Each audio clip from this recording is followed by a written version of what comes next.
Yeah, it's just every day's a battle. It's just like you wake up, and I find myself waking up early and earlier just to be able to get a workout in the morning and then go attack the day. Yeah. So Makes total sense. it's tough because as the impact I have when I'm in the market is so positive. Yeah, because everyone wants to talk to the founder, the Right. guy that started the brewery, because it's a more impactful, and I want to do that more. It's just the bigger you get, the more I spend dealing with none of those issues. So Yeah, you're in a much grander way. You're in the same position that I'm in. Like there's a thing where your best long term, your best use is to be the heralder of this, and you're the founder, and you're like the figurehead. You need a guy that does all the stuff you don't want to do. Agreed. That's what you need. And it's tough because as a size company, we're still in that size where it's you still want to wear multiple hats, but you're coming out of it. You're just not there yet. Right. And I think a big thing for us was, understanding, kind of getting back to what a real baseline is, understanding what we need. Because I went through a long period of time where we were trying to push, round peg to a square hole of people, Right. and you can't force someone to be a manager and Right.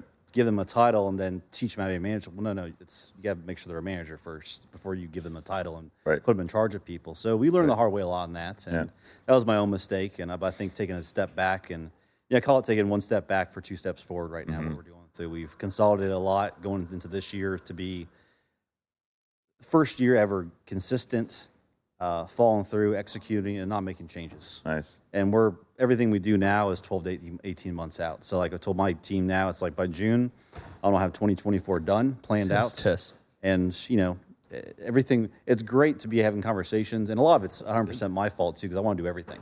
Sure. But the reality is, you have to take a step back and say, no, how do you be effective? Yeah. And Save this content for the I'm sorry. We're already recording, dude. You're doing great. Yeah. But the model is just like, it's keep it simple. I had a great conversation with one of the main leaders over at one of our wholesaling partners, and they said, it's like Corona. Like keep it simple. You have so little attention or opportunity to get the attention of the sales rep selling the beer or your product. You want to keep it as simple as possible. Like give them 2 objectives or 1 objective, and just do that. Yep. Don't give them 6 or 10 or everything else. It is you diminishing returns. Taking that approach this year, consolidating our SKU offerings outside our local market, how to be effective, we've seen a lot of success, and I've never been more excited about a year ever with how locked and loaded we are this year. So That's it's freaking exciting cool, to see. man. Yeah. That's awesome. Yeah. I'm pumped. I'm pumped for you guys. I'm pumped for our community. Really. No, it's just been great. I mean, meeting people like you and just the multiple events I've been to up here with just a great group of people that just a wealth of knowledge and information. And just, as we put more effort up in this area, which I'm really excited about. We actually had a great meeting with our wholesaling partner up here last week. And I have one person that's going to be dedicated up in this area to see what we can do with them and show them, taking the success we've had locally with a great wholesaling partner and leveraging that up here with another partner. The opportunity's there, and we have a great relationship with these guys up here, great people. And, I think giving them the support needed and giving it all up here, I think we have a lot of potential.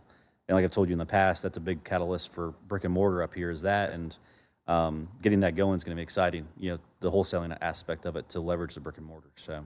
Well, I could say, man, I mean, from Brevard's perspective, I mean, 100%, like, they want Sailfish Brewery here. I know, it's like, and we need it here. I mean, we just absolutely we are need it here. laser focused, targeted on this area. Yeah. It's just, I shouldn't say this, but there's certain areas I don't focus on. There's certain areas I want to focus on. This is definitely it for us. And it's cool. So much of it's, the partnership a supplier has with its wholesaler is so important. And people, and I say don't discount that, but don't fully understand that going into it. Right. And that's your number one priority. That's your number one customer as a supplier. And you have to remind yourself that your wholesaler is your customer. Yep. And you have to work with them, support them, and you can't rely on them also to build your brand. You need to build your brand and provide them direction on how to, and how to support that, kind of direction you're trying to go in. And,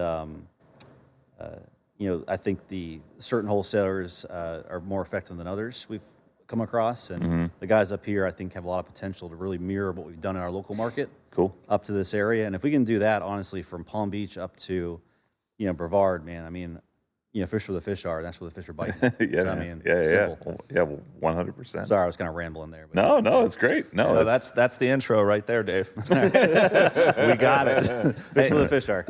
Obs is, Oops, sorry. oh no, you're good, man. Almost knocked that over. That's looking focused. Good. More on that. All right. I'm gonna really quick. Do your thing. I'm gonna add some more coffee to this before it gets lukewarm. Dave, what kind of brews you bring with you, bro? I mean, you should keep them where like one of the cans or something on the couch by if there's one that you want to promote. Yeah, Or probably we need the Sunrise City, the 6-pack of the green one. Yeah, to your right, your hand right there. Yeah, that's it. Thank you. How you guys liking it down here? Yeah. Great, What are you man. coming up on a year now, or? No, it's been just a little over 5 months, so we're like. I was gonna still say I pretty couldn't remember fresh. if it was like a year or you guys just getting your feet wet. That's awesome, though. Yeah, man. Yeah. Definitely a big change of pace from Ohio, but we really like being on the coast, and the girls are little beach bums. It's like a lot of fun, you know. Nice. That's We got awesome. 2 little girls. Yeah. I'll tell you, you can't. I mean, as far as raising family in Florida, especially, I grew up in, South Florida and kind of South Miami, Redlands area growing up. And that was back in the '80s. But I mean, this is what Florida was like up here back during that time frame. If that made sense. But like this, from kind of Treasure Coast up to this area is one of the best spots I think to raise a family right now. In Yeah, Florida. man. Everyone seems to give it I mean, a shining. How do review. you get the beach, you got the water, so much stuff to do, and that's Yeah, the biggest thing.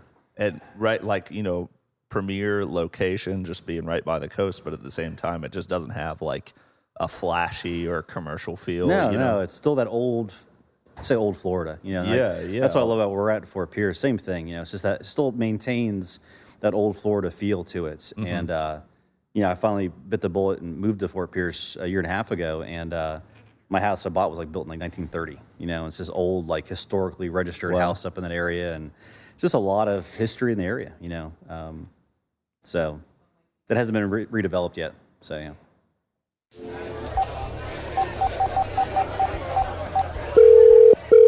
Welcome to the Legacy Angel Network Venture Lounge, where nothing ventured is nothing changed. For Matt Helmenthaler, press 1. For member services, press 2. For real raw startup stories, press 3. For all other questions or concerns, please wait on the line in our Good evening, everyone. I'm Matt Helmenthaler, and you're listening to Venture Lounge, after-hour conversations with founders and investors. These are the stories, insights, and conversations that you aren't going to find on the company website. Because the real lessons you learn in the startup world, the risks you take as an entrepreneur, the highs and the lows, the moments in your journey when no one else believes in you right before you break through, those are the moments that you just have to hear for yourself. So grab a drink and listen in to the men and women who are changing the world. Welcome to the Venture Lounge. Welcome back to Venture Lounge. Nothing ventured, nothing changed. Fastest growing Palm Bay adjacent podcast in the world. Am I wrong? No, you're not wrong. Okay. We're moving. Palm Bay adjacent. We're freaking moving. All right, here we are. And we were saying worst after hours podcast too because it's 9 a.m. But we're doing the best we can. We got to keep that content coming. You know what I'm saying? Absolutely. All right, I'm sitting here. My name's Connor Sherman, creative director here at Legacy, and I'm sitting here next to Matt Helmenthaler, our founder and co-host. Hello. Matt, tell us who's sitting next to you because I cannot pronounce his last name. All right, I don't know if I can pronounce his last name. The Honestly. pressure's on. Yeah, I'm just gonna pass that to you. This is Dave. Yeah. So, founder of Sailfish Brewery, an amazing brewery that is over in the South Florida area. The beer is very good. The beer is phenomenal. very If you're a beer drinker, you need to be finding this and buying this. That's a little plug for you. Appreciate that. But 100%, probably the fastest growing brewery right now in the South Florida area. You can correct me if I'm wrong, but it feels that way. And just an amazing organization. I mean, what they've done in the last, really even just 5 years has been transformative to a local area. And they're moving and they're growing and stuff. And this is just a solid dude. And so to Dave. Yeah, appreciate it. Yeah, cheers, for having Dave. us. Welcome to Thanks Venture for Lounge, coming. bro. Thanks for having Where me. do you drive from? Tell everybody where you're located and all that. Yeah, so down in Fort Pierce, about 5 minutes from the brewery now, which is great. Good and bad because I just live there pretty much. But No, it's great. I mean, I don't know the metrics for the fastest growing, but it sure as hell feels like it. Yeah. And, we'll be celebrating 10 years this year, which is amazing. So if you guys are up for it, we got Box Elder playing April 15th. We're doing the block party in Fort Pierce. So Nice. Box Elder is a really great band out of the Jupiter area, and know Maddie and those guys as well. So it can be a cool, really good. They put on a great show, so it's be awesome. So. Yeah. So how did Dave? How did all this? By the way, pronounce your last name first. BuShea. BuShea. Right, there we go. BuShea. Wow. Like Bobby. Oh, wow. I've never heard that before. I remember I was, I think I was 17 or 18 when the movie came it's down. like a high school flashback. And I'm right playing, so I played baseball in high school, and, I'm up to bat, and my friends in the stands heckling me and saying, "Bobby, you can do it." And I'm smiling. That's the pitcher, a compliment if and you the ask pitcher me, thinks I'm smiling at him, so he throws some high and tight and almost knocks my head That's high off. quality H2O. That's pretty I think awesome. my name in college, some people thought my name was Bobby. Really? So, yeah, my fraternity kind of, Dave went away and Bobby was the name. Thank you, Adam Sandler. Yeah. That's awesome. That's phenomenal. Yeah, pretty funny. I'll never forget how to pronounce your last name. There you go.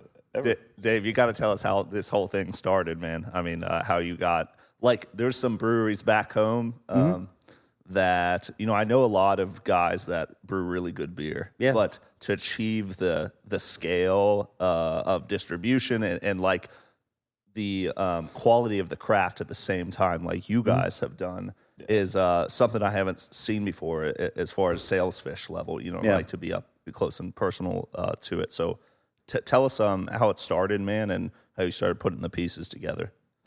Yeah, so I mean, it's like a lot of stories started brewed beer in a garage. 12 years ago, there wasn't access to a lot of craft beer in South Florida in general. So, we saw the need, and we said, well, we got something here. And a couple of things happened. I remember told a story the other day at our Christmas party. I was in the back of the Stamp, which is this kind of hole-in-the-wall bar in Vero Beach, and we were back in the back alley, and it was my buddy Nick we started the brewery together in Vero, Philip Bush, and a couple other guys that started some other breweries around us. And we're out there drinking beer, smoking cigarettes, talking about starting a brewery, together. And that memory will always be ingrained in me. And then I remember Philip brought in Chris Rollo. I'm sorry, pronounce his last name correctly right now, but he was with at the time Victory. And guy's been around for a long time, and he came in to try our beer, and he liked it. And this is our homebrew stuff. And that was the catalyst for Nick and I to take off. And I literally called Nick up one day. I said, "Hey man, I did a do-it-yourself, start your company thing online. Let's go find a location." I paid my old marketing assistant $50 to make our logo, which you guys see everywhere now. And on the can right there, that flag. And we were off to the races. So, we bootstrapped it for the first, 2.5, 3 years. Barrel and a half Blickman system, moonlight until brewing beer till 3, 4 in the morning, then go do our day job. And then, we kind of realized about 3 years in of, do we want to take this to the next level? And we decided we wanted to, so we went the route of an SBA loan, and we partnered and acquired the old J.C. Penney's in downtown Fort Pierce, and did a 20-barrel DME system at that, and then from there went into production, and then moved our restaurant to that location too, and then basically, during that entire time period, the past 10 years, it's really never sacrificing who you are, cutting corners. It's being true and always doing the right thing. That's really what it boils down to, and that's why we maintain the consistency we have, and seeing it coming as well too. Biggest thing, we started canning beer about 5 years ago. Quality control is huge when it gets to a can. Kegs are a little bit different; they're always kept cold theoretically, but cans are tough because you can't control it once it leaves, temperature-wise. So, we put in a quality control lab simultaneously as we put in our new canning line, and made sure we tested everything before it went out. And over the years, we enhanced the testing mechanisms and equipment we had in that lab to get more proactive. Because for a while we're growing these things in incubators, and we wouldn't find out anything about the beer until 2 weeks later, and the beer's already gone, so it was pointless. So we bought a PCR machine and started testing it during transfers, prior to it being packaged, prior to it going out. So that helped a lot too, and just maintain that approach. And honestly, having some great guys. I mean, Dave's been with us for 7 years now. Our head brewer, Dave Cavassini, just phenomenal individual as far as his attention to detail and what he's done with our beer, and just having a great team. Dave and Kenny are the lifeblood of that brewery, and Kenny handles everything on the fulfillment side, packaging. He's responsible for that beer in the can. Oh, cool. So it's just good people, and surround yourself with good people, and everything that tends to kind of work itself out. So sorry, it was a Yeah. No, that's long great. answer. No, I was going to ask too, that. So a lot of people I think that are going to watch this podcast, clearly they're going to. It's investors, it's other founders, but it's people too that are kind of curious about what does it take to, you have your day job, like you said that. Yeah, I have my day job, and I'm brewing until 3. Then I go to sleep for a few hours, and I go to my day. Like, what was that? What was that like? What was your day job? What, that early struggle where this wasn't your full-time gig, where you really had to claw and do your thing. Like what was that process like for you? Well, I think a lot of it, you have to be naive to it going into it, because if you really knew what was going on, you probably wouldn't do it ahead of time. But I think so true. having that, That's so true. having that It'll be mentality where you just, I'm not trying to be boastful here, but I just, I'm going to will it to succeed. So you just don't give up. Failure's not an option, as corny as that sounds. So you're going to make it happen, whatever it takes. Right, You just have to have that mentality, because there's no one to blame but yourself, and there's no one responsible for the success of it but yourself at that time, especially as small as we are. So, but where did that mentality come from? Was there that's not everyone is built like that, and it doesn't always happen. Where there. Is it just have you always been that way since you were a kid, or? Yeah, I think you just like I said, the failure's not an option. There's no safety net. I didn't grow up with my family was modest for the most part, but middle class at that time, I guess in the 80s and early 90s. But there wasn't a huge safety net for me, so I don't have that backup plan. So I think it takes a lot of people to really get to that point of kind of facing that reality of listen, if I fail at this, there is no backup plan, and that's going to will you to succeed. When you put in, at the time we started the brewery, it was 401k loans from our loans from our 401ks and some friends and family money coming in, and when you put your own money in, it's real, and it's all relative. $50,000 to me at that time was $1 million to somebody else, right? So it's all relative to how you look at it. So and vice versa. So. Did you have other founders or entrepreneurs that you were close with in your life? Your parents or your experiences. What do you think taught you that? No one entrepreneurially, honestly, and in the family at least, and no one I was really close to. I just had an inert desire to always want to work for myself for a long period of time, and you were kind of the outlier in your circle. Yeah, I still am. No one understands me. It's the enigma, that exists. Even my partner Nick, who I started the brewery with, he's just like, I don't understand you. But it's just you have to be that kind of weird, I guess, to be. Sometimes. Yeah. Well, what Matt's describing, achieving escape velocity, that you're working hard enough that you can get away from your day job and start to live on your own terms. You know what I mean? That's not. Yeah, I made the jump full time, which was about 5.5 years ago. Yeah, I definitely scaled back, and I was very fortunate enough in my previous career to do well. And I worked. What did you do before you started brewing? So it was commercial development and construction management. Primarily construction management was the focus, and just did that. Moved back to South Florida after college in North Carolina, and just went right into it. And just, again, same kind of work ethic. You just will it to succeed. And I got to a very high level at a very young age, and learned a lot of stuff during the way. And when did you start whipping wheat and learning the craft? You know what I'm saying? Yeah, so it was probably 15 years ago ish. Right around the time when things were starting to start up. More or less. We were, I think, the 42nd brew to open up in the States. Now there's 360 of them or something like that in 10 years. But yeah, it was, during that time, Florida's always 5 years late to the dance, with any kind of trends going on. So Appalachia's 20 years late. What's that? Where I'm from in Appalachia, it's 20 years late. Everybody still looks. Where are you from? In Ohio? It's called Portsmouth, Ohio. Okay. I went to school in Boone, so I was in really? Yeah, okay, so yeah. It's just a little rural Appalachian city. Okay. Prettiest place on earth, but not fashion. They just started using cars about 10 years ago. Get your first stoplight?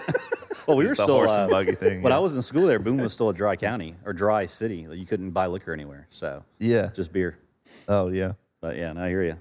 But it's kind of nice to be able to see the trends coming too, and what's coming down the pipeline, because it's just We're in such a. I was at the beer summit week before last, down at the Breakers, and it's a great summit to go to. A lot of the leaders in the industry are there speaking about just trends, what's going on, and the first day, Sunday, was great because it was really beer focused primarily. But Monday, which was an all day conference, it was interesting because like literally 15% of it was about beer, and the other 85% was about RTDs and seltzers and all these other different beyond beer type items. And we're at an interesting time right now. COVID did so much change to everything, and the consumer right now is just being inundated with so many different things out there, and it's tough, because you want to keep doing what you're doing. I'm kind of getting off track here, but beer is what we're good at. We're never going to stop doing beer. But it's tempting to go into the seltzer market or the cider market because these trends, it's working, But it's one of those things like if you're in a time where the housing market's and you're flipping houses, if you're just coming into it after already started, you kind of missed the boat. Kind of the same thing with the other beer trends. You have to be the trendsetter, not the follower. So that's a big thing we realized was you can go do it, but you're just going to get cannibalized out there. And these other guys have, it was interesting at the summit. No one cares about making money. All they talked about is how much money they were spending. It's like the President Heineken got up there. Oh, we're spending $100 million in advertising this year. All right, it's like that's great, Yeah. But like it's such a block and tackling type industry where it's just trying to take up square footage and space and honestly preoccupy people's time to focus on their stuff versus yours. So it's interesting, but there's so much that the beer summit. I walked away, my head was spinning. Just the amount of information you retain during that and learn where things are going and how to be successful and trends and what's working, what's not, and the kind of the success of C-stores, convenience stores taking off, Wawas, those types of things. What product works in those versus like a grocer, like a Publix or Kroger's now coming into the area doing delivery service. We're actually starting to advertise at Instacart now. We do a lot of samplings, Total Wines and those types of things, and we did a bunch over the holidays. And one of the biggest things my sales team said back to me was 80% of the people coming in there were Instacart shoppers asking where to find something at. So this shows you, and we did a call with Instacart, and they were like, yeah, by 2025, 70% of shopping is going to be done online. So it's a lot to keep ahead of. You're talking about that $100 million budget for Heineken. It reminds me of this article I read about Dollar Shave Club. You guys remember Dollar Shave Club? Oh, yeah. I was never a subscriber. I can't. Anyway, but you guys look like you might have been at one point. I'm familiar with it. Yeah. So with Dollar Shave Club, it was Gillette. She's laughing up there. I know. My wife is I haven't shaved in years, except I shave here, and then That's pretty much what I do. I just do right here for the most part. Well, keep that, guys. If I'm being must be real. nice. Anyway, so with specifically Gillette had claimed the same thing back in like 2010. Gillette.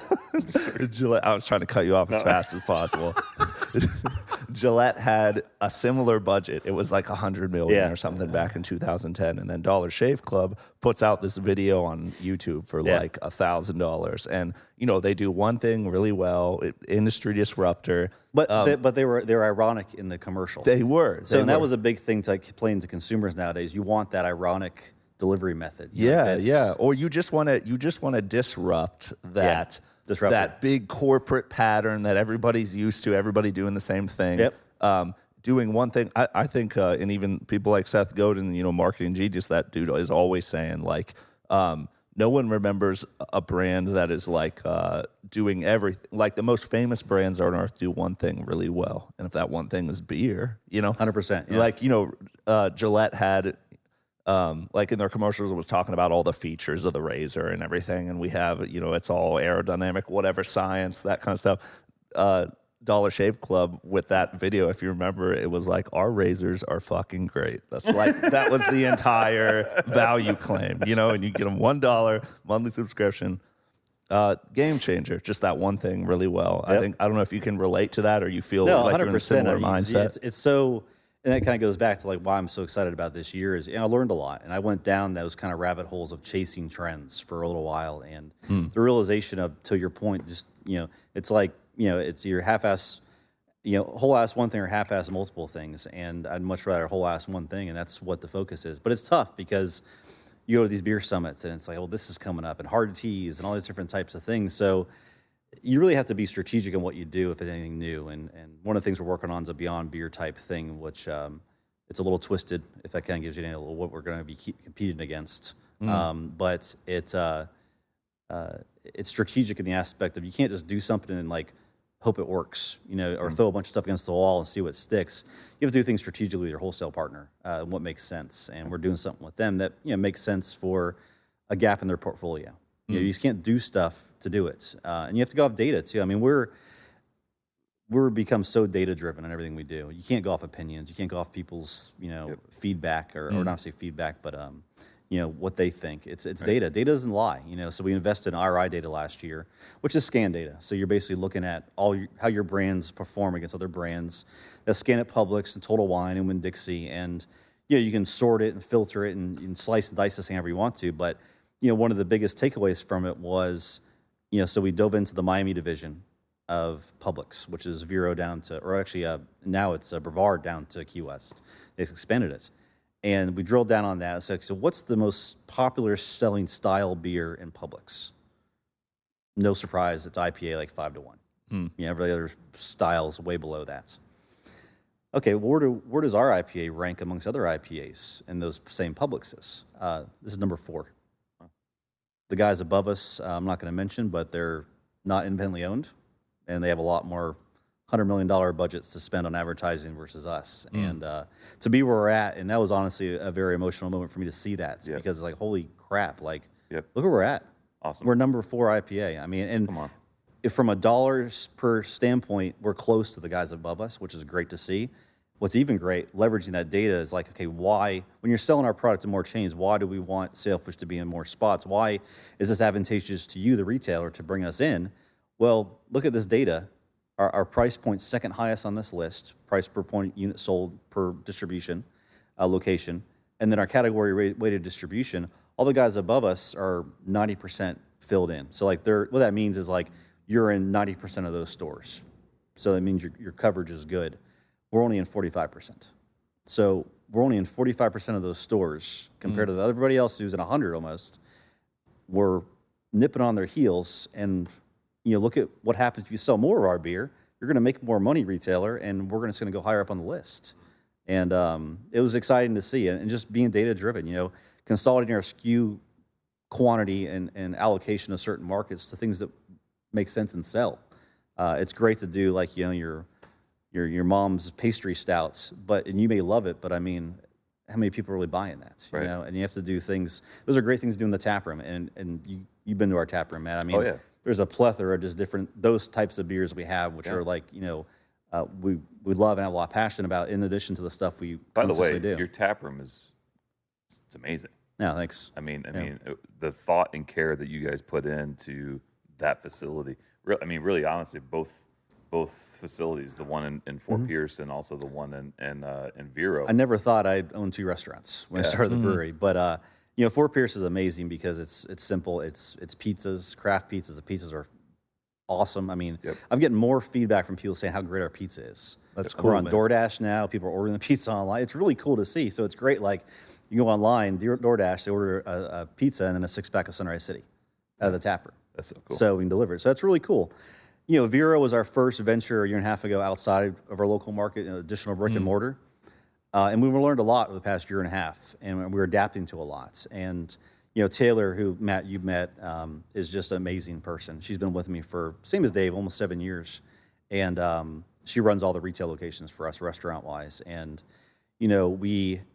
Vero is, it's an interesting area. It's on the beach. It's very seasonal. I think a lot of us got kind of naively caught off guard where we believe whatever we were saying last year, this time, like Florida's no longer seasonal. People live here now. We're going to see a flat, level of revenue coming in because people are always here. Well, no, I mean, that's not what the data showed, huh? Yep. Yeah. What's that? That's not what the data showed, huh? No, I mean, it's still summertime in Florida, and it's, people go back to wherever they live elsewhere. And So yeah, so it and again, you're trying to compare against 2021, which are impossible numbers to compare against too. I mean, 2021 was the bizarre year ever in Florida because the Florida was the Wild West. Everybody came here to vacation. Right. Literally, everybody. The numbers are impossible to compare against. So I think it skewed people's view of things. But anyway, I digress. I mean, Vero, we've learned a lot, and we're constantly adapting. We're actually redoing things up there right now with a different menu, more burgers and beach bowls, which I think is going to help. I think going into it, we tried to adapt Sailfish to the area. Right. Reality is we didn't maintain who we are. Right. And we're be confident enough to go in an area and say, we're going to be successful here. Right. And what we deliver is good and consistent. And what we found too, open up a separate location, people want the same thing. They go to Fort Pierce, they want to go to Vero, get the same exact thing. Yep. And we didn't approach it that way. We went down the aspect of doing a kitchen in Vero that was more of a scratch kitchen. Right. Versus just doing pizza like we do in Fort Pierce. I shouldn't say just pizza. It's amazing pizza and other Right. stuff. But it's a learning curve, and I think it's really primed us. Honestly, I'm really glad we did kind of pump the brakes on expansion based on giving us more time to learn Vero and how to be successful for this next venture, in which we will have a next venture soon. But that knowledge is invaluable with us moving forward. Well, I mean, I think that's huge, and that's a great lesson for any future entrepreneur that may be watching this podcast. Is that you're not going to hit it out of the park every single time. It's almost like there's to me there's two different kinds of people in the entrepreneur world. You're failing to the bottom, or you're failing to the top. You keep failing and you're not learning, and you just keep digging yourself a hole, or you fail and you learn and you keep going up, and you fail your way to the top. Yeah. And I think, that sounds a little harsh, but no one does it perfectly all the time. And so for a founder to be able to see hey, here's this trend, and we tried this and it didn't work, and we either stick to this or we learn and we pivot, and it's okay to not get it right the first time or the second time. But that inner tenacity to learn, to grow, to learn, to grow, to learn, to grow, I think is absolutely huge. And that's clearly what, Sailfish has done and is doing on a consistent basis. And I was, and that said too, no one does it alone. Like you said, you've been giving a lot of people in your organization credit, which kudos to you. It's we, it's not me. Oh, 100%. And I think that's freaking awesome that you recognize that. But you also have you have some other guys around you that don't necessarily work for Sailfish. You and I have a mutual buddy, Mr. Maximilian, who Max has been great. Yeah, going to be a Big German guy we all hang out very with, large. He's taller than you. He is. Oh, no, That's a feat. How does that make you feel? Do you feel small? Max, Do you, it's so funny still watch him ego duck to thing? go into the doorways. Yeah. I used to be the tallest guy that ever walked into this room, and then we hire you, and then now I feel like this little. it's shrink. nice to make eye contact with people. You know what I Yeah. mean, Max? We have an understanding. You know what I'm Yeah, I used to feel that way. Yeah, I used to feel that way.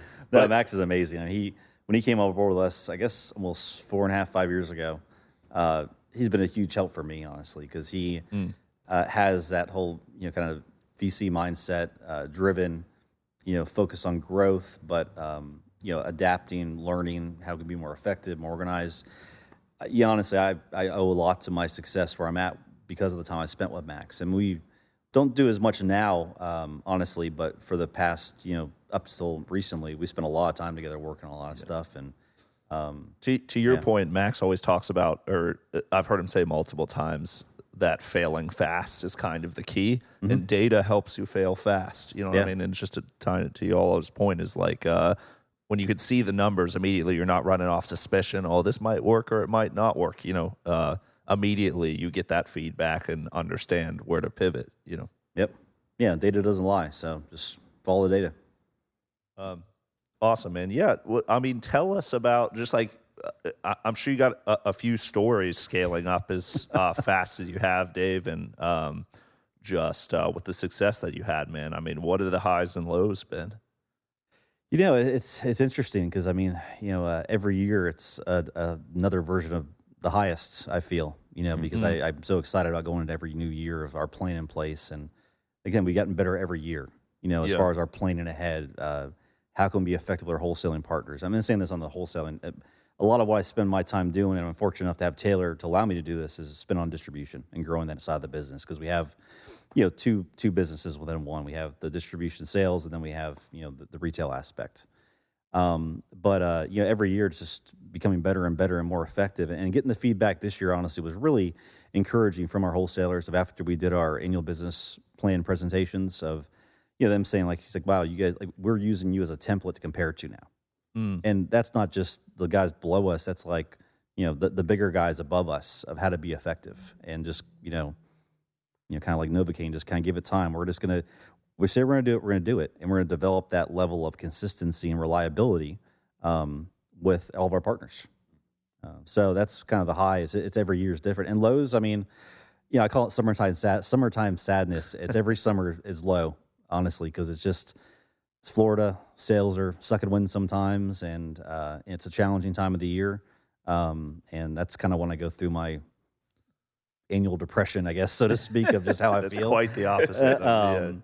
But that's just, honestly how it is. But you have to power through that. And obviously you can't really see that, and you have to power through it. And you have to really every day just kind of convince yourself today is the best day ever for the company, and portray that to everybody else that works with us. And shit could be burning behind you, but you got to put on a happy face, because some days are better than others, as far as what you're doing, and just everything will be okay. And just honestly, it just goes back to instilling confidence, in our team internally, and our partners. Like we're, it's naive confidence, honestly, sometimes, where you just have to be confident, and even though things behind you could be not perfect, but you're fixing them, and you're working to improve. So I think that's gold, and that's great advice for any founder, because and I have about a 5-year sample of this, of being a founder. I'm a fairly new founder, and like there are days you just feel like you're running with your hair on fire. Oh yeah.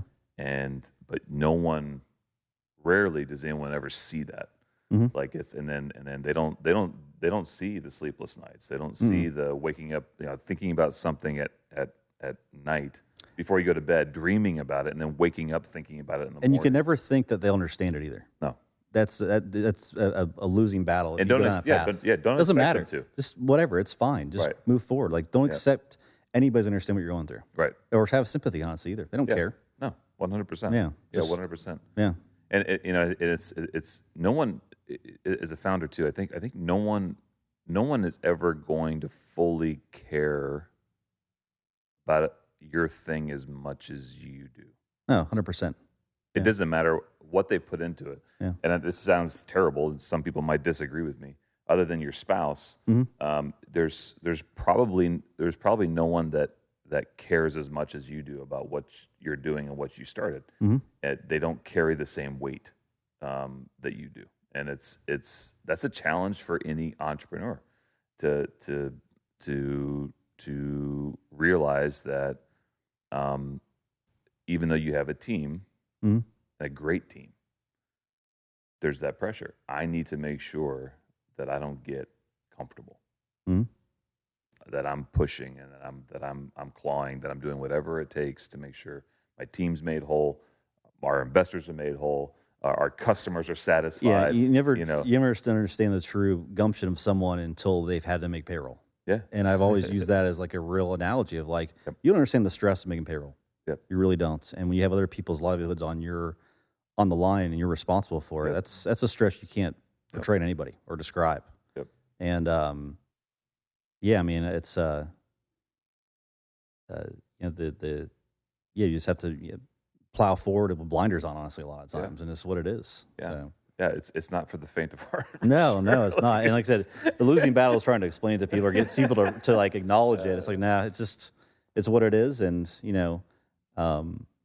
it's not the normal 9-to-5 gig, you just don't stop. But it's amazing. Like it is amazing. It's also like a tremendous like gift 100% agree with that. Pleasure. Yeah. To like, it's the corny analogy of, you never work a day in your life if you didn't love what you're doing. And honestly, it doesn't feel like work to me anymore. Right. It's just part of my life, and I love it. That's awesome. I love seeing the people grow and mentoring them. And we're up to, I think, like 52 or 55 employees now, and it's 55 jobs we provided, which I'm happy about, and good paying jobs. So something you brought up earlier too was, you talked about your $50 logo there, Yeah. which I think is like, and I mean, Connor and Aubrey are like brilliant at putting together brands, and we know the cost that goes into really developing a strong brand, and I think $50 is a bargain. It's definitely a bargain. I'm a brand geek for sure. And sometimes when I go into a store, I could know nothing about the beer or the wine, but if it's good branding, I just want to buy it. I want to. So when I went into your brewery in South Florida, and I'm there as your guest, I'm doing a thing, and I'm just like, oh, I want that shirt, I want that hat. I bought 2 hats, and then I wanted our merchandise is the unofficial uniform of Fort Pierce. Dude, I mean, it's, dude, and it's cool to see it. Like, I bought the candle. Like, yeah, no, I mean, that's great. I mean, it's and I'm convinced it smells like an IPA, and everyone here makes fun of me, but whatever. I mean, it's got malt in there, so I mean, it's got the spent grain from the. So I mean, it should smell something like it, but it's yeah. I mean, it's cool to see the stuff, especially when you're traveling.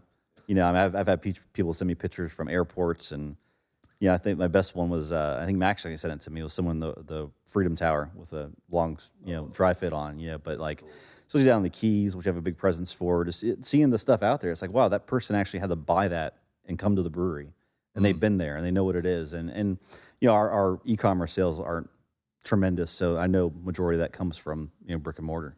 Well, it's cool too because the brand. This is just my opinion. I think the brand transfers way beyond Florida. Oh, it's all up the coast. So I mean, as you guys grow, that brand can be recognizable and can be valid up the entire coast of the United States. I mean, it's a and down. Like, Yeah, I mean, It's a strange thing because it's like a lot of brands out there started as lifestyle brands and they want to get into beer or spirits. We started with beer and somehow developed a lifestyle brand. Yep. And that's what it's turned into. Yeah. And it's a great selling point because it's it's kind of like the idea of we're the Corona craft beer. And it's like it's a lifestyle. It's like it's the find your beach mentality. It's just it's that approach. And I've heard some industry experts talk about like the idea that the only logos you remember are the brands that you care about. So like that's a testament, like people wearing your shirts and everything like that, whatever you paid for it. That's a testament to your product and the lifestyle that they want to be a part of, And so much of it, especially in the craft beer industry, is word of mouth and developing the culture we developed, and people just like us, and that I don't know where that came. That just came from organically. It wasn't like we're trying to say we want people to like us. That's who we are, is like people. Yeah. And people want to be associated with that. And that's where I was going next because so there's a guy, brilliant brand guy out of that I met years ago. He's not going to remember me, and that's fine. I didn't have the beard. I'm more recognizable. I remember the beard. So, but his name's Kenneth Birch. He's out of Orlando. Brilliant brand dude. And I was in one of his workshops one time that he was putting on, and he said that good branding is simply the truth well told. And that's the thing I love about Sailfish is that it is a lifestyle brand, but that is actually who you guys are. You're not trying to create something and sell some sort of artificial.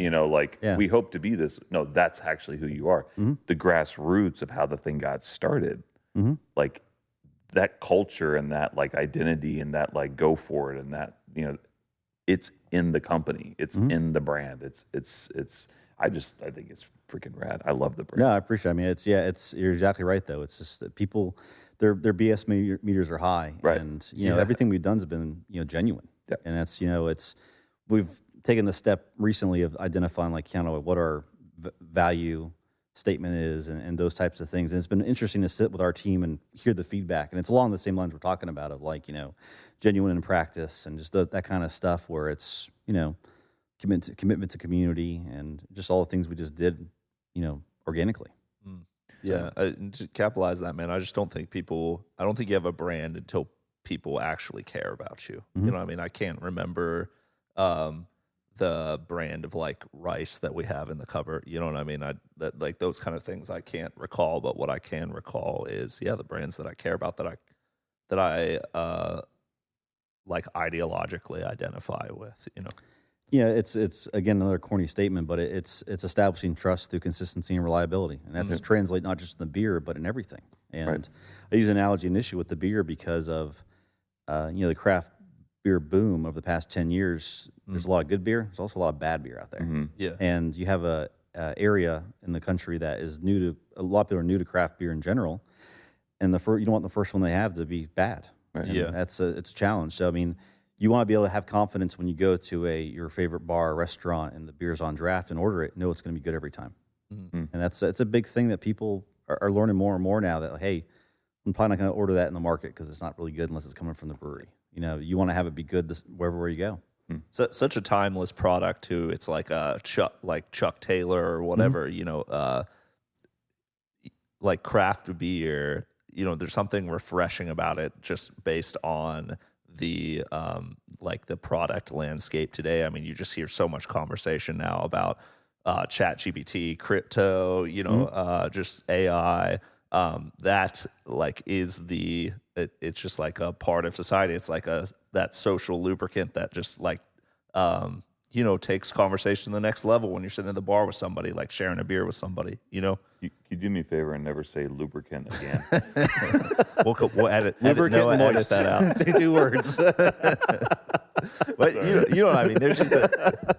There's just something different about it that feels more stable than I guess, like you're saying, there's just the stuff that's trending right now on Twitter. The goal is to establish longevity. Yeah. And how you establish longevity is relationships. Every on-premise static line we have is through a relationship we built, and they don't maintain that menu placement or that handle there because they feel like it. It's because a relationship has been established, and they know that they can pick up the phone and call any one of us if there's an issue. Yeah. I remember there's an account in Jupiter that guy called me on a Sunday morning. Hey man, we just ran out of beer. Blew through it, so I ran to the brewery up to Fort Pierce, back down there to get him a half barrel of beer. I mean, probably was the most legal thing to do, but we did it, and it was. He'll remember that kind of stuff. You want to do things that people remember, and that are not like everybody else. Everybody else just wants the easy way out. I'm not generalizing. A lot of people want the easy way out a lot of times, and you have to be that differentiator and show the difference. People remember you. In that vein, Dave, give us your scrappiest startup story when you think about just the highest pressure on the wire kind of story. What comes to mind? Don't hold back, Dave. I should have prefaced, this is the stuff you're not going to see on the company website. Right. So let us have it. I think probably the biggest, scariest point for me was we got the canning line, because this is it's a large investment. It's got a gazillion moving parts and pieces on it, and that thing just changed the company. When we started packaging beer and learning that and understanding it. I don't know. It's a tough question to answer because there's every day is something different, So it's I don't know. I mean, as we grow, more people definitely makes it more challenging. Were there times early on that you thought this might not work, or you were close to failure, and how'd you turn it around? How'd it turn around? Was it just serendipitous, something came through at the right time, a wholesaler or anything? Yeah, with anything, anybody starting a business, luck plays into it so much, and sometimes you just get lucky and things happen, and a lot of it's we're early on with cash flow, and you're trying to stretch a dollar or stretch a nickel or whatever it is, and it all timing goes back to when you get paid, from your wholesaler, and there's different times like that, and you live on the edge consistently a lot of times. And that was probably the most, kind of like a marathon approach to, or where you kind of get burnt out, was just constantly living on the edge. Is eventually you're just going to crack, and that's probably the biggest challenge. Is just always on the edge every day, especially early on. We're doing 2 jobs at one time, trying to make this thing work. I mean, it was not. It's like a trauma response. A lot of it I don't remember because it was that traumatic, honestly. Yeah. So, your mind blocks it out from that. We have a counselor coming in here later for you. I don't need to bring up those memories. So I mean, it's just a lot of it's just physical stuff. Like humping this, humping that. Going to do different events and beer fests, and I mean, it's. I wish I remember our opening day we opened the doors, first day, 2013, we ran out of beer, grand opening. So we had to run over to Southern Eagle and get a bunch of I think Bud Light and Budweiser and bring it back to the brewery just to have something, everybody has something to drink. Just things like that happen.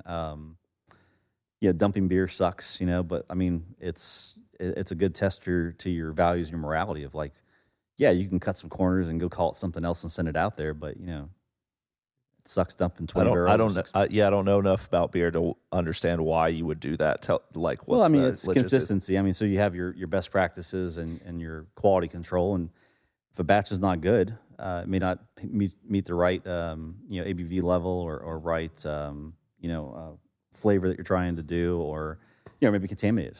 Honestly, also, and that's why we're testing things and dumping batches. It's not fun, but you do it because you only have one shot, and if you have put something out there that's bad, people are gonna remember that, and it's tough.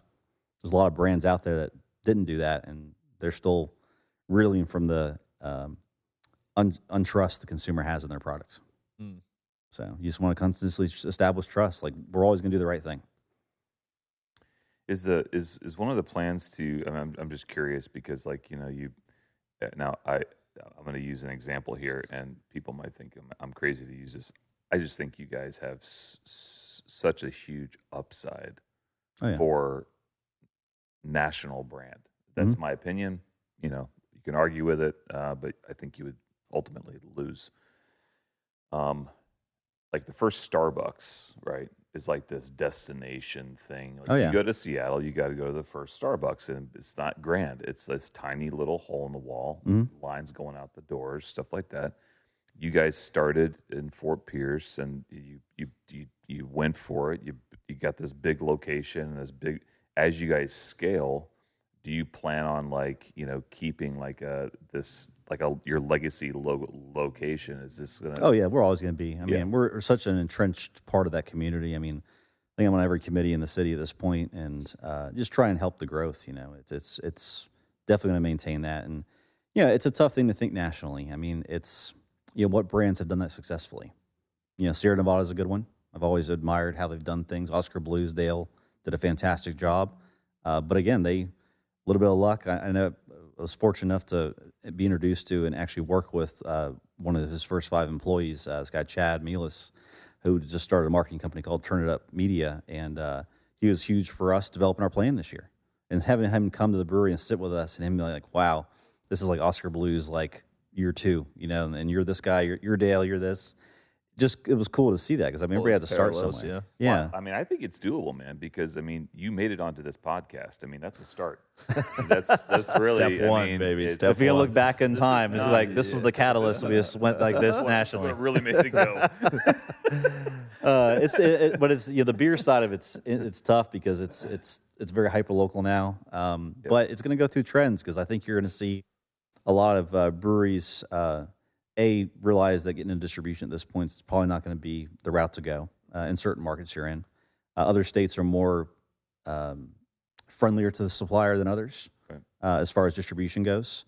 But I think doubling down on just the brick and mortar brew pubs, restaurants, that's where it's at, and that's where you can really touch the most amount of people genuinely. But it's all how you deliver it, how you tell the story with it all. And Max and we talk a lot of times be the Starbucks of beer, and that could be something down the line. What does that look like? And how do we get there, and how do we maintain our genuineness associated with that? Yeah, I mean, I think maintaining your brand, your quality, I think that I think that's huge. Yeah, it's that reputation, that brand of excellence, that whole thing, but. Yeah, I mean, as you scale, I mean, you're right. That gets tougher and tougher. No, I mean, at the beer summit last week, I was fortunate enough to. It was funny. They had a lunch break. I'm at the table, and then here comes over Jim Cook. Jim Cook, founder of Sam Adams, and sits right next to me. He must have known I was there was a lot of different people outside the industry at the beer summit. He must have known I was in the industry and the brewery side. And he sits down and starts talking to me, and he's just such an unassuming person, great guy.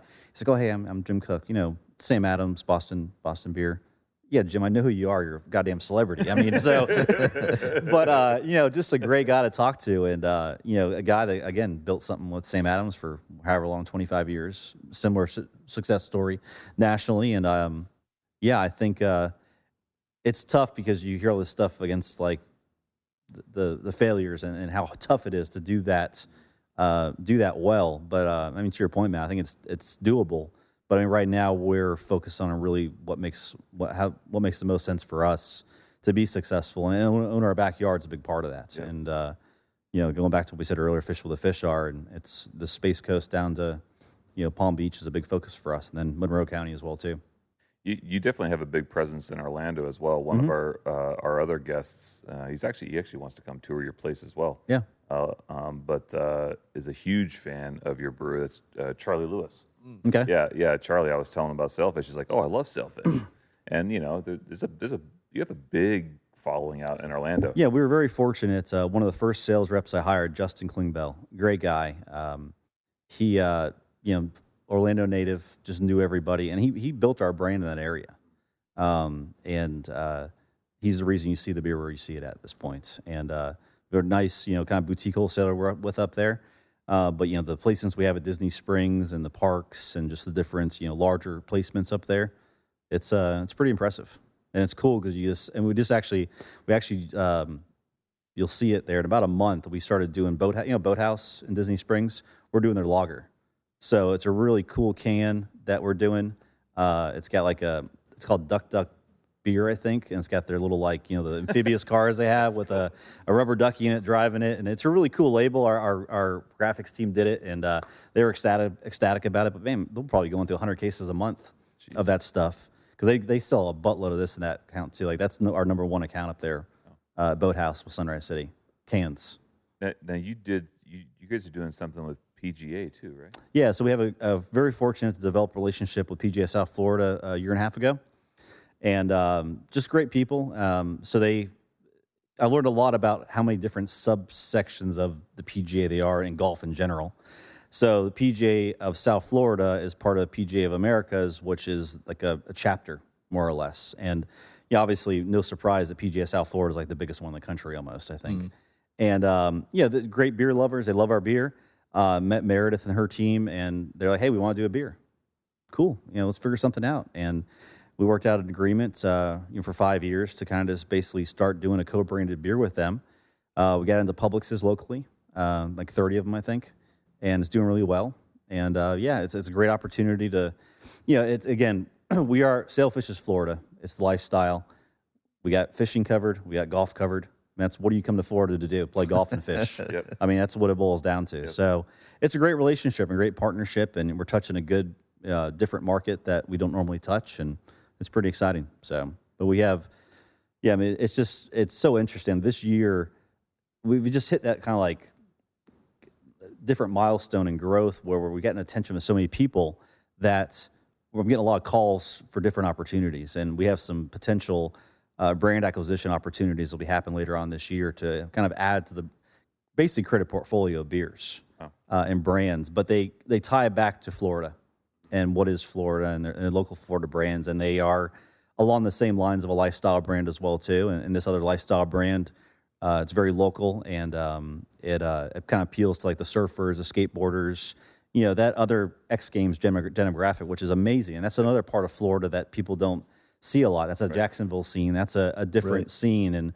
you know, hitting all those just different activities you do, and it ties back to the lifestyle brand of it. You know, it's amazing. It really is. Can you talk about like what brews do you have out in distribution right now? Like if you run down the list. Yeah, so our flagship is our IPA, Sunrise City. Sunrise City is the nickname of Fort Pierce. Say nickname, it's it's what it's bestowed as, I guess we're gonna call it. But I mean, again, this sells our number one seller everywhere we go in the state. So you can pretty much get this statewide with all of our wholesalers. That's like our one we do for everybody. In our local market, we have White Marlin, which is our Belgian wit. It's everything Blue Moon wishes it was. Nice. It's made with Natalie's orange juice, which is very fortunate to have Natalie's OJ really? across the street from us. So we get. So that's some craft brewery trash talk right there. No, they're not really craft breweries, so Yeah. But the Natalie's orange juice plug is the orange juice plug is really cool. That's like we took a 6-pack of that to the beach with the girls one day. Down Dude, that wit's amazing. yeah, man, yeah. really good. Yeah. My granddad got a 6-pack just being down in the Fort Pierce area. Nice, you know nice, what I mean? yeah. So, yeah. No, it's a great, just a great morning beer, honestly. You know, good part of the day, golfing, boating, fishing. It's really got that beer mosa kind of taste. No, we do beer Yeah. most in the tap room. It's amazing. So it's really cool. And then we have what's kind of nicknamed now the old guys beer. It's our amber. So tag and release. Tag and release is great. One of the first beers we started doing. You know, growing up in Florida, South Florida, grew up fishing, offshore fishing. So we developed a relationship with Billfish Foundation, which is a philanthropy to kind of promotes and educates and lobbies against in conservation of big game fish. So we do proceeds of that beer towards their foundation every year. But it's a great amber.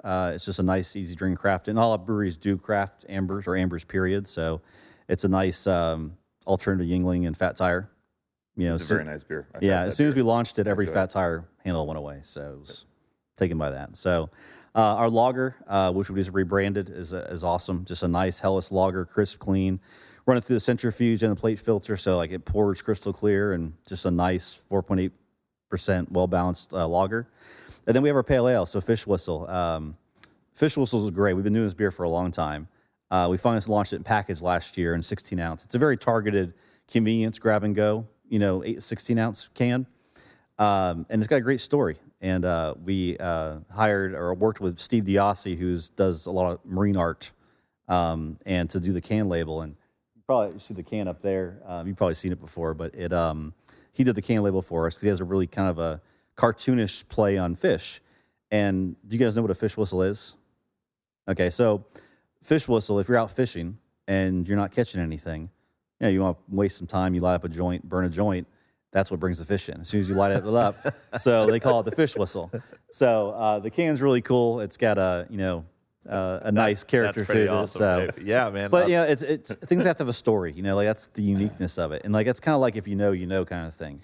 We're not obviously writing that in the can, Right. Because of certain retailers might never bring it in, but it's it's gotta be it's close. subtle enough where if you know, and if you pay attention to the lure on that can being cast, you'll notice something. Well, so I mean, sharing that story, you might get some additional customers. that's the goal. I mean, it's a nice, from a honestly, certain it's a demographic. nice sessionable pale ale. Not too bitter, obviously, with it being a pale, and it's one of my go-tos, honestly, nowadays. Because as I've gotten older, I've watched my styles change, and I'm more of a pale ale lager person now, honestly, just from a sit-down session. But I'll sit down and crush. The problem is I'll crush like 3 of these very quickly, and it's not the best for you if you're trying to run a business and do everything else at the same time too. So I've actually seen you and hung out with you several times. I Yeah. don't know that I've ever even seen you drink a beer. But I think I'll that's because it was all business, right? probably. I mean, I know all- some of the social things. I've usually had a beer in my hand, but I'll typically crack one and just drink half of it and just kind of hold on to it. And when it's Yep. empty, I still hold on to it. Just people think I'm drinking. There is that balance, like when you're the boss, and then like you're also in the social thing, but you still got to be on your game. Oh no! Like it's your group, your social group becomes so small because so many people can see you after a few drinks anymore. Right. Because it's small, and then you freaking go out now, and it's like everybody knows you, and it's just like how do you hide? So you're trying to find these getaway places where no one knows who you are and go in disguise. Yep. Pretty cool, man. I like hearing the stories behind all those. Yeah, of course. I have a marketing idea for you. Are you Okay. ready? Okay. Yeah. Okay, So let's do with the fish with fish whistle specifically, you got that tall can, so lots of space. I would do something like DeSantis on a pier, giant sailfish flag, and a fish whistle. You know what I'm talking about? That would you'd get a lot of attention for that. I'm almost certain of it. You know what I'm saying? It'd be better if he was drinking it. No, that's amazing. I mean, it's yeah. I mean, Ron, if you're watching, it's yeah. I mean, We have that an might be our opportunity for you. president. That's when it would really take oh, off. dude, You know what I'm it's, saying? 4 it's- years. Yeah, we're very fortunate to live in the state we live in, honestly, and be where we're at. Yeah, no doubt, man. Yeah, for but sure. yeah, that's the stuff I like hearing is how you're pairing the stories with the actual craft itself. It's pretty fun. So my girlfriend Emily always tries to get me to tell the story when I'm selling out there, and our wit when we first started the brewery, Natalie's. We kind of beg, borrow. Hey, can we come get some of your fresh squeeze? The rinds after you squeeze the orange juice out of them. And like, yeah, we'll just so they have these long conveyors going up like this that dump into the back of trucks and they haul them off. Like, yeah, just we'll not bring one of the trucks in, and you guys just run in there and grab what you need to. So we're looking up, and this conveyor is dropping the rinds down. We just have these buckets, and we're just catching them as they're falling. And like that was a routine for about 6 months every Sunday at 7 p.m. We'd be over at Natalie's with these, like, eventually we got one of those larger feed buckets, but like we're just catching the oranges as they're falling. And it was just funny, like, man. you know, you think about what you did just to get these goddamn rinds from Natalie's. You know, it's like Jesus. So, but yeah, it's just yeah. I mean, there's stories behind all this stuff, and it's just it's amazing, it really is. Dave, what do you do to take care of yourself, man, to like make sure that you have the longevity to see this thing through? I mean, what do you do outside of brew good beer? Nowadays, not much. It's pretty much the brewery. I mean, you know, I try and force myself to go fishing when I am able, and it's just you just gotta make the time. And I've started. That's one of my big things going this year is I have to start making the time for myself. You know, like whether that's waking up an hour earlier to go hit the gym in the morning to make sure I get that in. I mean, I've noticed it recently where you just get you know, COVID and going into last year, it's just been nonstop. Yeah. You know, and I think for a lot of people, and the realization of like I need to focus on take care of my health. You know, because it's not a sustainable type thing. So, and I think as you kind of get older, you can't function the way you used to function, you know, more or less. So, but yeah, just trying to make the time, honestly, at this point, and that's really all you can really do. Yeah, balance it. 100%. That's like we have 24 hours. You start to like, what do I do with it? You know, and it's if you're not getting any more hours, it's you have to. And do the that. easiest thing to sacrifice is sleep sometimes, Yep. and then before you know it, it's like, you know, it really catches up to you quick. Yep. And yeah, you really got to take care of yourself. And, you know, the way I've prioritized it, at least to trick my mind, is like I say, if I get more sleep, I'll perform better and I'll get more done in that time. So you trick yourself into thinking that, and I mean, it does actually make sense, and you probably do, but it's just, it's a lot of it's hard to explain, honestly. Yeah. But- go ahead. But I mean, just by the stories you're telling for how your product develops, man, it sounds like you're still you're taking those life experiences and you're tapped in the culture enough, like even with fishing. You know what I mean? Like you're a part of those things, and it's feeding into your craft. You know? Yeah, I mean, you gotta live and breathe everything you do. Yeah. And if you're not, if you're an absent owner or absent CEO, whatever you want to call it, I mean, it's going to show, and you gotta be there. And you know, I always get a lot of times from my significant other of like, hey, you know, you shouldn't be doing this, or that. It's like, it doesn't matter. I mean, you gotta do it. You know, you want to lead by example. You know, and that's the bottom line. And you want to be the first person there, and you want to be the last person to leave sometimes, just to show That you're going to go the distance. Yeah, the commitment, and that instills in everybody else, you know. So knowing that you got their back, bottom line. That's why I tell my guys, like, don't be afraid to fail. I'm never going to come down on you. If it's not, if we can't fix it, it's not a problem. We can fix we're not building rocket ships, guys. We're making beer. You know, we can fix pretty much most anything, or, you know, decide we don't want to move forward with something. But just if I know it, I can solve it. But don't lie to me. Don't keep anything from me. Let's just figure it out. You know, I'm not going to come down on you. We make mistakes. If you make mistakes 5 times in a row, then we're going to have a different conversation. But, you know, things do happen. Let's just figure it out and solve it. You know, that culture of your staff living in fear is not sustainable. And that's the last thing I've ever wanted to do is that. And you lose buy-in at that point too. Like, I mean, you're a dictator at that point. Now, No one wants to now make a you have decision. employees. You don't have A team. people that are Yeah. 100%. Yeah, it's a balance too, because you need to provide direction. I've walked that fine line for a long time, honestly, of the desire to make it a team approach to things. But at the end of the day, some people just want direction. Sure. And you can't make everything a team approach. No. Sometimes, like, this is what we're doing. Here's the direction. Here's the vision. You know, it's your job to enforce the vision every day. And where the team comes in is that this isn't happening without you. Yeah, exactly. You know, You guys so are all it's- the cogs in this thing. Yeah. How do we get here's it done? here's where we're going. This doesn't happen without you. Thank you. You know, Yeah. Mm-hmm. that's where you make it team. But yeah, you're right. You have to offer direction. Yeah, I think for a while I was trying to pull everybody's buy-in to things, and I said, nah, it's because you're never going to get anything done. Yeah, and that was a lesson learned I had with regards to that approach to stuff. Yep. So it's a balance. Bring us home, Dave. Like, what are you excited about for the future of Sailfish?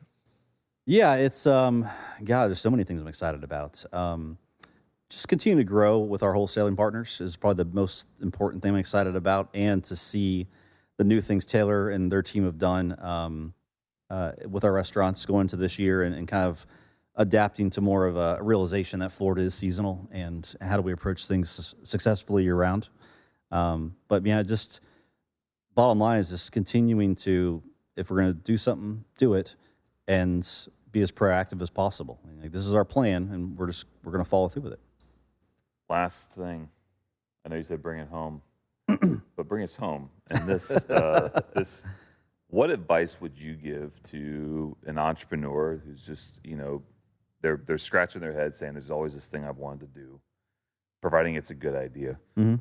What advice would you give an entrepreneur starting out, kind of going for it the way you did? I mean, I think a lot of it goes back to the person. And I've had a lot of people approach me that want to start businesses, and they still have this employee mentality. You need to shed that aspect of things. You need to own this shit. And if you're going to do it, realize you're going to own it. You have no one to complain to but yourself, and embrace that fortitude to drive forward and just go do it at that point. And it is, as goofy as that sounds, just go do it. But you need to start making the steps to do it. If you're not there yet, and work with the right people, and honestly, develop good mentors. Find a good mentor that can help you. And you guys are obviously doing a great job out here, Matt and the whole team. And that's not all people have access to that. Yeah. But a good mentorship program of, you need a mentor. You need someone also to push you too. Yeah. So it's a lot of things. It's not really a cut and dry answer, but the mentorship you provide here is imploring people to work with those mentors and leverage the experience you have in every industry of your whole group here. So that's a huge thing that I wish more people were doing. Yeah. Well, man, thanks for that. And we definitely try hard and definitely work toward that. But I think your first thing was correct. Like it's you first. Yeah. Like just do it. Just go for it. It's never going to be perfect. Just move forward and continue to move forward. I think that's sound advice. Yeah, for sure. Dave, thanks for your time, man. No, I appreciate you guys having me today. Cheers, brother. You guys Thank have a you good so weekend. much. Thanks. Yep. Of course. Dave BuShea, everybody.